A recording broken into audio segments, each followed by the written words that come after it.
예, 이번 시간에는 기말 결산 과정과 우리 표준 재무제표 작성과 관련되는 부분 정리하도록 하겠습니다.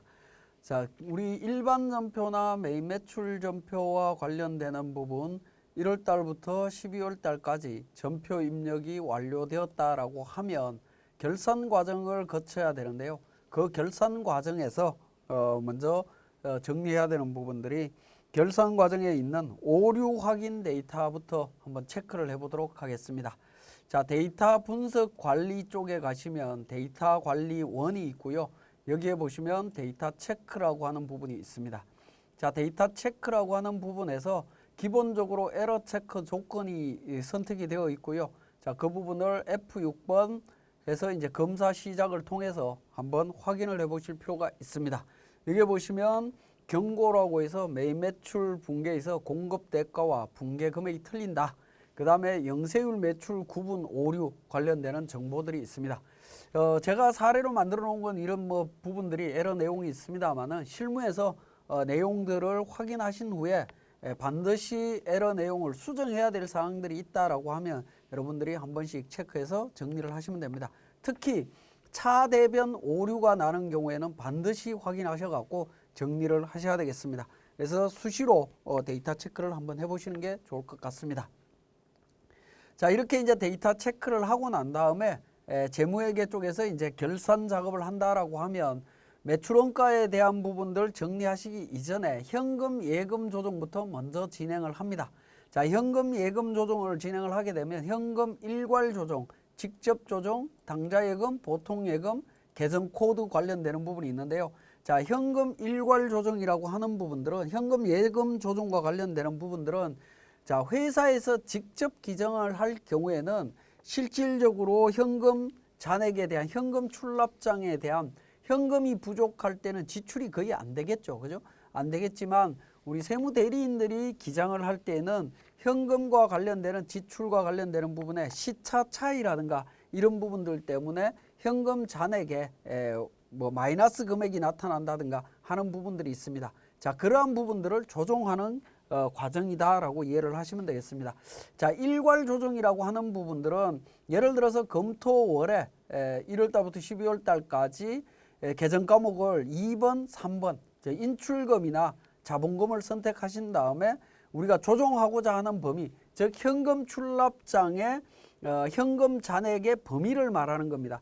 최소 100만 원에서 최대 200만 원 사이에서 200만 원 기준으로 조정을 해달라고 하면 수정 후 금액은 최대 금액 기준으로 해서 정리가 되고 있습니다. 이렇게 일괄적으로 정리가 된다라는 부분으로 이해를 하시면 되겠죠. 자, 현금 출납장을 보시면 직전 조정 반영 수정 전 금액이라고 해서 보시면 여기 마이너스 금액들이 쭉 나오고 있습니다. 그죠? 이렇게 마이너스 나는 부분들을 현금 자동 조정을 통해 갖고 전부 플러스 잔액을 플러스 잔액으로 변경시키는 과정이다라고 보시면 되겠고요. 분계는 전부 다 현금 분계로서 인출금 분계가 자동으로 일어날 수 있도록 하고 있습니다. 자, 이 부분은 이제 어쩔 수 없는 경우에 사용을 하시고요. 가능하면 관련되는 내용들을 정확하게 확인하신 후에 일반 전표에 정리를 하시면 되겠습니다. 저렇게 일괄적으로 정리하는 방법이 있고요. 자, 이렇게 이제 이 내용을 반영하시겠다라고 하면 F4번 전표 추가 기능을 통해서 일반 전표에다가 반영을 하시면 현금 잔액이 자동으로 정리된다라고 보시면 되겠습니다. 이렇게 일괄적으로 조정하는 방법이 있고 직접 입력 방식을 통해 갖고 하는 부분들이 있습니다. 자, 월별로 해서 현금 잔액에 마이너스 나는 경우에 날짜별로 분계를 직접 입력해서 정리하는 방법이 있다라는 겁니다. 자, 그 다음에 당좌예금과 보통예금 조정이 있는데 자, 실무상으로는 당좌예금 조정과 보통예금 조정은 기능을 사용하지 않습니다. 왜냐하면 예금 계정은 정확하게 일자별로 거래가 일어난 시점마다 모든 걸 정확하게 파악해서 반영해야 되기 때문에 우리 현금 예금 조정에 있는 기능은 거의 사용하지 않는다라고 보시면 되겠습니다. 그래서 개인 사업자의 경우에는 일괄 조정과 현금 일괄 조정과 직접 조정 정도 사용할 수 있다라고 보시면 되겠고요. 그렇게 해서 현금 잔액을 정리하신 다음에 결산 자료로 들어갑니다. 결산 자료 입력 쪽으로 가는데요. 우리 교재에 보면 결산 자료 수집과 정리라고 해서 결산 절차는 결산의 예비 절차, 본 절차, 결산 보고서 작성이라고 있습니다. 자, 요 순서에 따라서 진행을 하는데 결산 정리 사항이 되겠습니다. 자, 결산 관리에서 결산 자료 입력이라고 하는 메뉴를 통해서 우리가 정리를 하게 되는데, 자, 결산 분계는 결산 자료 입력이라고 하는 메뉴를 통해서 결산 분계를 자동으로 생성되는 방식으로 결산하는 부분과 직접 일반 전표 입력이라고 하는 메뉴에다가 직접 입력해서 결산하는 부분, 두 가지로 구분해서 분류하실 수가 있습니다. 우리 교재에 보시면 거의 한 14가지 정도로 결산 사항들을 정리를 해놨는데요. 자, 첫 번째 나오는 상품 등 재고자산의 기말 재고자산 파악이라고 되어 있는 부분이 있습니다. 자, 이 부분은 우리 매출원가 분계와 관련되는 부분인데요. 매출원가 관련되는 분계는 반드시 결산자료 입력이라고 하는 메뉴에서 입력하고 자동으로 결산 분계를 하셔야 됩니다. 수동으로 분계를 하게 되면 재무제표 작성에 있어서 오류가 발생할 수 있기 때문에 반드시 결산자료 입력 메뉴를 통해서 진행한다라는 거 기억하시고요. 나머지 부분들은 일반 전표 입력에서 수동으로 분계를 하시거나 아니면 결산자료 입력에서 분계를 하시거나 둘 중에 하나 선택해서 하시면 됩니다. 그런데 4번, 5번 관련되는 부분 같은 경우에는 결산자료 입력에서 처리할 수 있는 방법이 없다라는 거죠. 이런 경우에는 일반 전표에서 먼저 처리를 하시면 되겠습니다.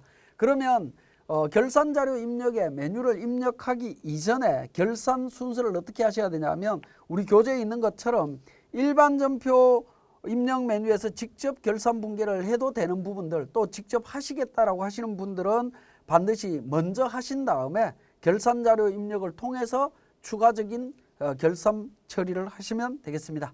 자, 그러면 결산자료 입력에서 기간을 입력을 합니다. 과세 기간이 되겠죠. 1월 달부터 12월 달까지 해서 자료를 불러옵니다. 자, 불러와서 매출액부터 시작해서 하단 부분에 당기순이익까지 계산하는 과정들을 확인하실 수가 있고요. 자, 기본적으로는 결산 분계 금액이 있는데 이 결산 분계 금액은 원래는 나타나지 않습니다. 처음 결산하는 경우에는 저는 이미 데이터에 결산 분계를 다 했기 때문에 결산 분계 금액이 나타납니다. 이 이야기는 뭐냐면 이미 결산 분계가 완료됐다라는 거죠. 상단에 보시면 기간 옆에 자동 결산 분계 완료라는 멘트가 뜨죠. 이미 결산 분계를 했다라는 겁니다. 자, 그렇게 해서 이제 결산 반영 금액, 결산 전 금액에다가 결산 반영 금액을 쭉 입력을 해서 정리를 해주시면 된다라는 겁니다. 자, 그러면 우리 교재의 내용들을 하나하나 보시면 상단 부분에 F4번 원가 설정이라고 하는 부분이 있습니다. 자, 원가 설정이라고 하는 부분은 매출원가와 경비 선택이라고 해서 원가 명세서를 작성하는 거다라고 보시면 됩니다. 우리 세무사랑 프로는 원가 설정을 별도로 하실 필요는 없습니다. 일반 전표나 메인 매출 전표에 입력되어 있는 계정 과목 코드 번호를 보고 자동으로 설정이 된다라고 보시면 됩니다. 우리 사례는 제조 원가 명세서를 만드는 사례이기 때문에 제조 원가와 관련되는 제품 매출 원가 화면에 제조라고 이렇게 표시해서 500번 계정 과목으로 해서 사용 여부로 이미 등록이 되어 있습니다. 제조 원가 명세서가 자동으로 작성되도록 되어 있다라고 보시면 되겠습니다. 자, 그래서 원가 설정을 통해서 매출원가 및 경비 선택을 해주시면 되는데 이건 자동으로 되는데 만약에 자동으로 안 되는 경우에는 F4번을 통해서 필요한 원가 명세서를 선택해 주시면 되겠습니다. 자, 그 다음에 이제 관련되는 부분들 하나하나 등록을 해주시면 되는데요. 자, 관련되는 부분에서 첫 번째 등록하는 부분들이 매출원가 부분입니다. 매출원가는 기말 재고자산 금액을 파악하신 다음에 결산 반영 금액에다가 기말 재고 금액을 하나하나 등록을 해주시면 되겠습니다. 자, 제품까지 이렇게 등록하면 매출원가 금액이 자동으로 반영된 걸 확인하실 수가 있겠고요. 자, 그 다음에 우리 기능에 보시면 상단 부분에 F7번 감가상각이라고 하는 부분이 있습니다. 자, 감가상각은 일반 전표에서 우리가 직접 결산 분계를 하실 수도 있고요. 우리 세무사랑 프로를 결산자료 입력이라고 하는 메뉴를 통해서 결산 분계를 하실 수도 있습니다. 자, 감가상각비를 계산은 우리 프로그램에 회계관리 재무회계 쪽에 고정자산 등록이라고 하는 메뉴에서 감가상각비를 계산을 합니다. 자, 감가상각비가 이렇게 계산이 되어 있을 텐데요. 자, 이 부분들을 우리 고정자산 등록 나중에 감가상각비 파트 설명드릴 때 좀 더 자세히 설명드리겠습니다만은 관련되는 자산 중에 우리 경비 구분 코드가 있습니다. 경비 구분이 있는데 여기에 코드 번호 선택이 되어 있다면 800번, 500번 판관비와 제조 경비로 이렇게 구분이 되어 있다라고 하면 구분되어 있는 내용을 기준으로 해서 우리 결산자료 입력 쪽에서 자동으로 반영하실 수 있습니다.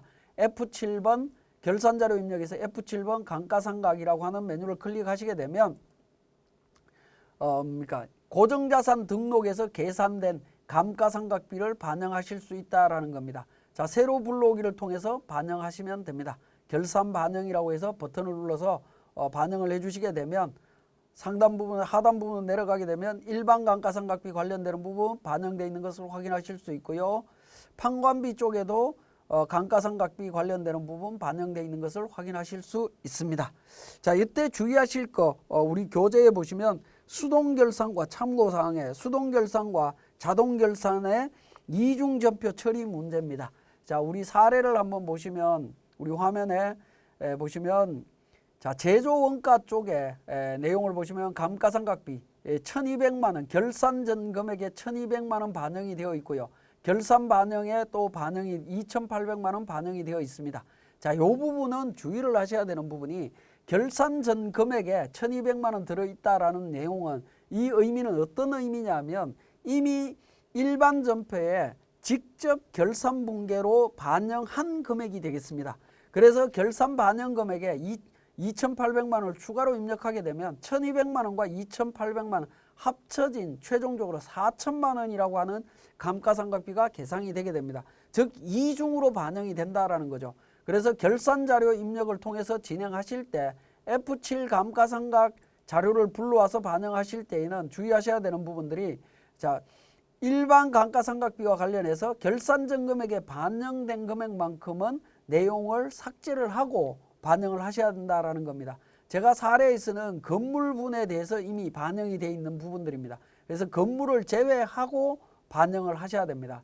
자, 그런 이중으로 반영되지 않도록 주의를 하셔야 된다라는 거 반드시 좀 기억을 해주시고 만약에 이중으로 반영이 되어 있다라고 하면 나중에 고정자산과 감가상각비에 대한 세무조정할 때 또 검토할 수 있는 기능들을 제가 또 말씀을 드리겠지만 어쨌든 우리 결산자료 입력할 때는 이중으로 반영하지 않도록 좀 주의하실 필요가 있겠습니다.